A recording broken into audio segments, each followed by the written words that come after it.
Assalamualaikum warahmatullahi wabarakatuh. Bertemu kembali anak-anakku sekalian pada pembelajaran kali ini.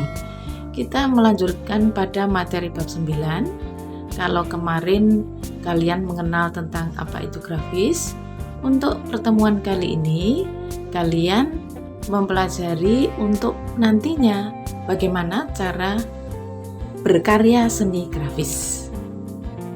Sebelumnya semoga sampai saat ini kalian selalu dalam keadaan sehat walafiat. Amin ya rabbal alamin. Untuk yang kita pelajari, materi yang kita pelajari yaitu yang pertama adalah mengidentifikasi bahan dan alat dalam cetak tinggi atau relief print. Yang kedua, mengidentifikasi bahan dan alat dalam cetak tembus atau stencil print.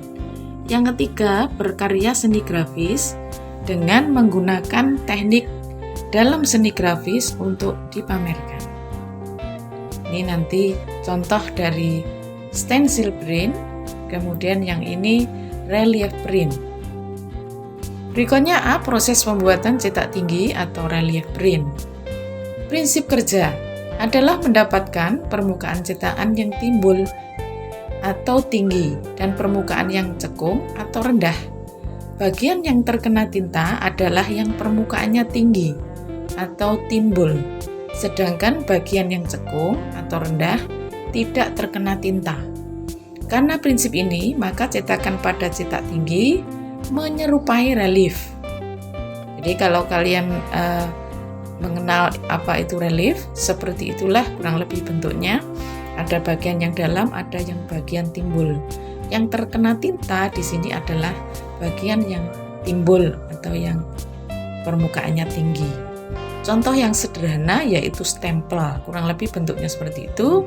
Tapi nanti tentu muatan seninya lebih kental atau lebih banyak muatan seninya di situ. Bahan dan alat dalam cetak tinggi. Bahan alami ada daun-daunan, batang daun, pisang, kayu, kulit pohon, atau buah-buahan. Bahan buatan ada kertas gambar, kertas karton, hardboard, triplek, karet, aluminium, tinta, dan cat. Bahan alami, daun-daunan, batang daun pisang, kayu, kulit pohon, atau buah-buahan. Bisa kalian lihat di sini. Nah ya, jadi cetakannya dari bahan alam yang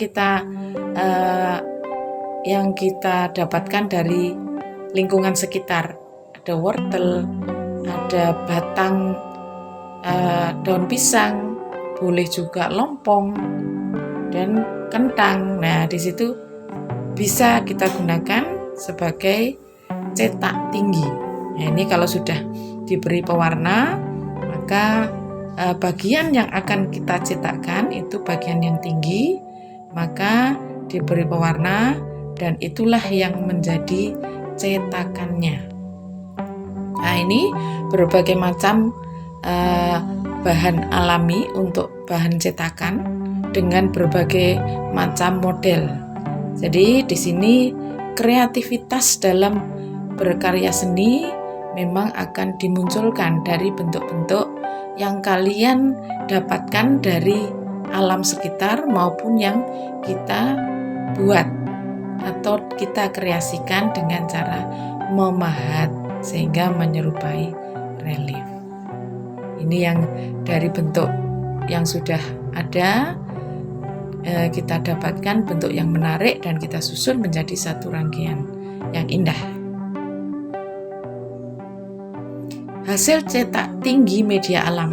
Nah, bisa dilihat hasilnya cukup menarik. Jadi nanti untuk pewarnanya kalian bisa menggunakan akrilik, boleh menggunakan pewarna makanan boleh, atau sumbo juga boleh, ya, atau pewarna alam juga boleh. Nah, ini hasilnya. Jadi variasinya dikreasikan sendiri sehingga mendapatkan bentuk-bentuk yang hampir sama dan menarik.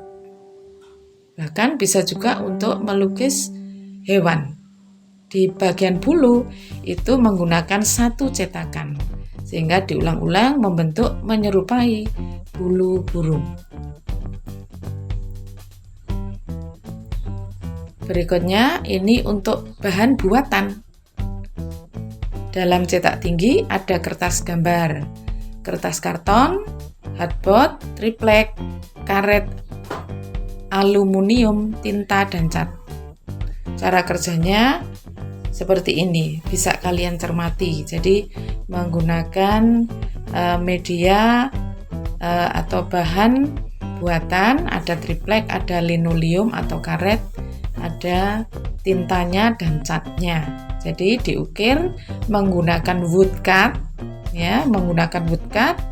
Kemudian setelah jadi, permukaannya diberikan tinta dengan menggunakan roll. Kemudian setelah itu ditaruh kertas di atasnya, ditekan lagi, dan ketika dibuka maka jadilah hasil cetakan menyerupai lukisan. Nah, ini untuk hasilnya kurang lebih seperti ini. Jadi memang kalau cetakan itu untuk cetak tinggi banyak yang bentuknya menyerupai seperti ini, banyak yang hitam putih. Kelebihannya apa kalau grafis ini? Bahwa dengan satu cetakan maka bisa dibuat berulang kali bentuk lukisan yang sama, ya, yang sama. Nah, ini untuk menorehnya seperti ini. Tadi alatnya adalah woodcut.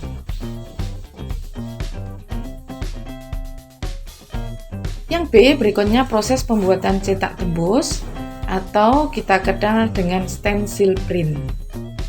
Prinsip kerja adalah memasukkan tinta ke dalam cetakan yang berlubang sehingga tinta akan tembus pada media yang diberi cetakan.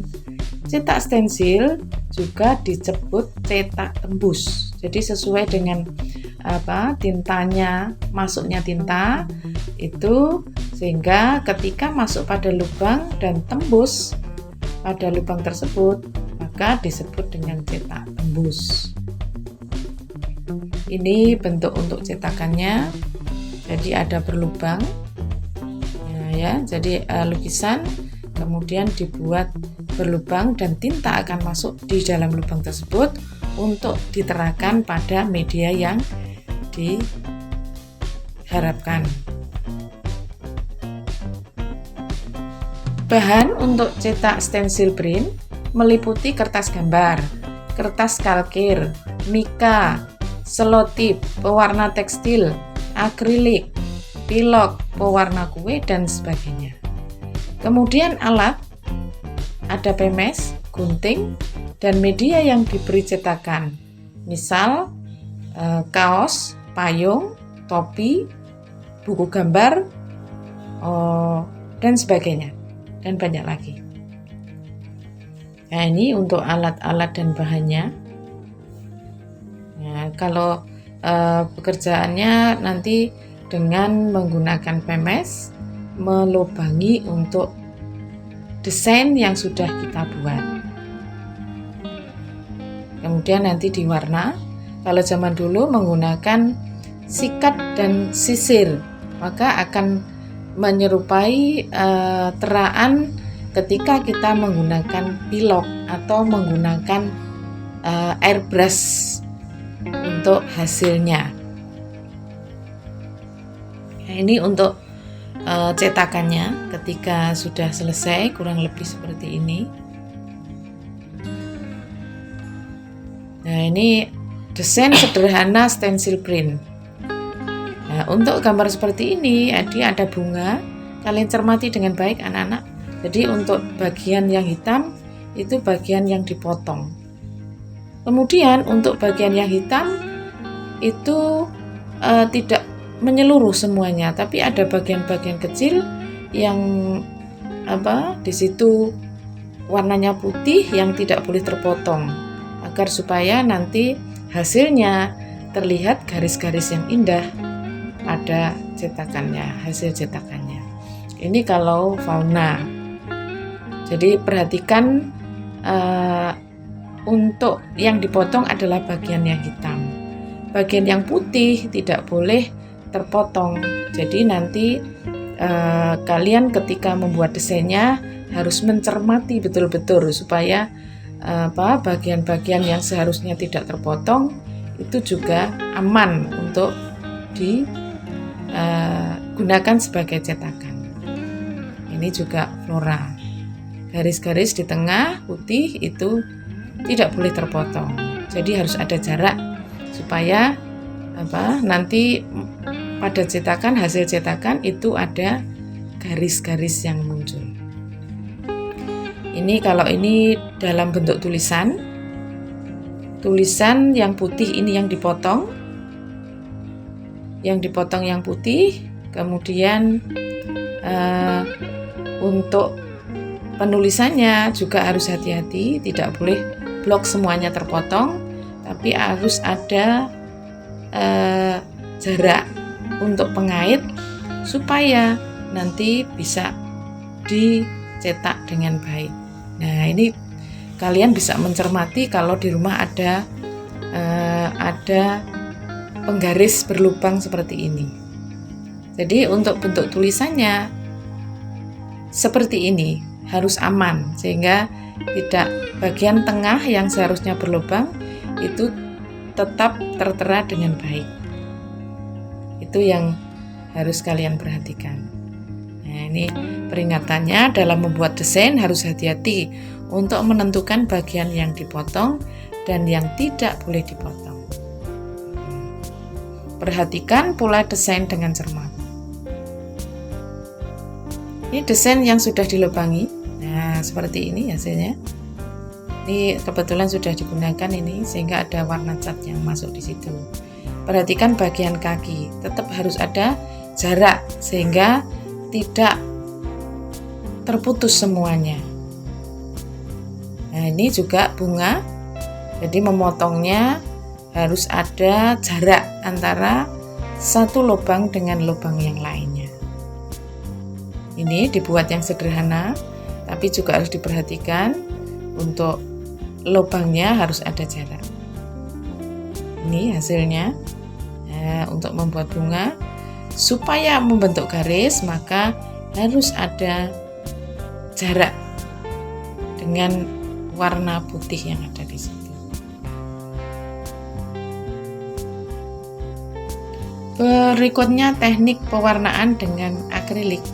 Nah, ini kalau menggunakan akrilik maka menggunakan saput dari busa ya, dari busa kemudian ditutulkan pelan-pelan ya sehingga warnanya masuk kepada lubang yang kita isi dengan warna.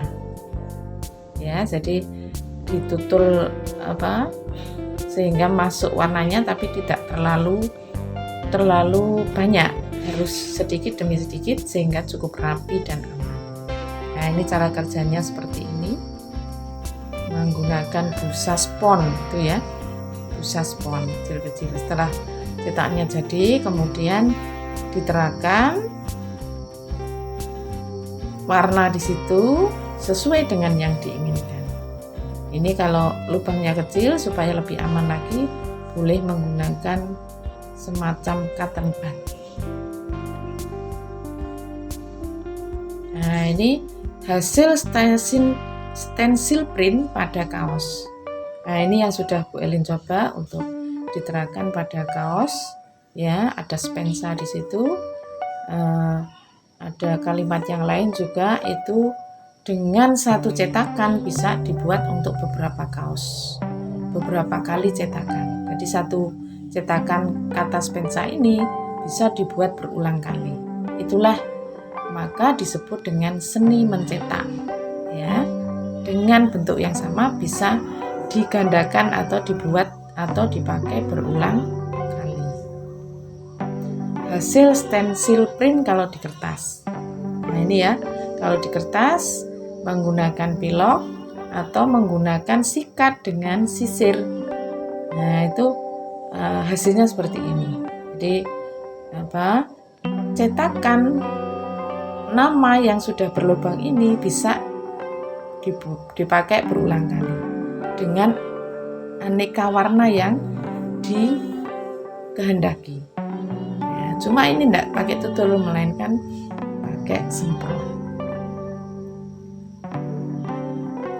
Baik, sebelum kita pamit, ya ada kegiatan untuk kalian, yaitu menjawab pertanyaan dengan menuliskannya di kolom komentar. Tuliskan bahan alam apa sajakah yang bisa digunakan untuk membuat karya grafis cetak tinggi. Ya, sebutkan apa yang ada di sekitarmu, minimal 4 gitu ya. Jangan lupa menuliskan nama, nomor, dan kelas sebelum menuliskan jawabanmu di kolom komentar. Untuk yang mengisi jawaban di kolom komentar, ada bonus nilai untuk kalian. Ya, silahkan nanti berikan interaksi untuk pembelajaran hari ini. Kalian menuliskan jawabannya di kolom komentar.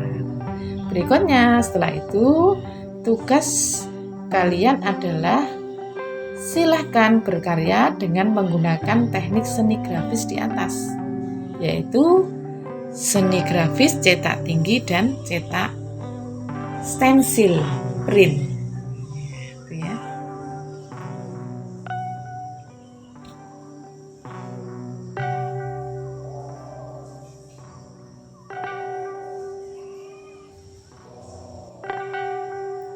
Baik, sekian anak-anak perjumpaan kita hari ini.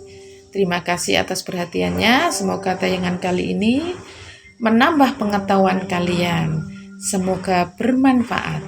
Jumpa lagi di tayangan berikutnya. Jangan lupa untuk di-subscribe dan kemudian ditekan tanda lonceng supaya kalau nanti sewaktu-waktu Bu Elin memberikan tutorial dan sebagainya, kalian dapat segera mengikuti dan supaya lebih paham. Begitu, terima kasih untuk kesempatan kali ini. Bu Elin cukupkan. Assalamualaikum warahmatullahi wabarakatuh.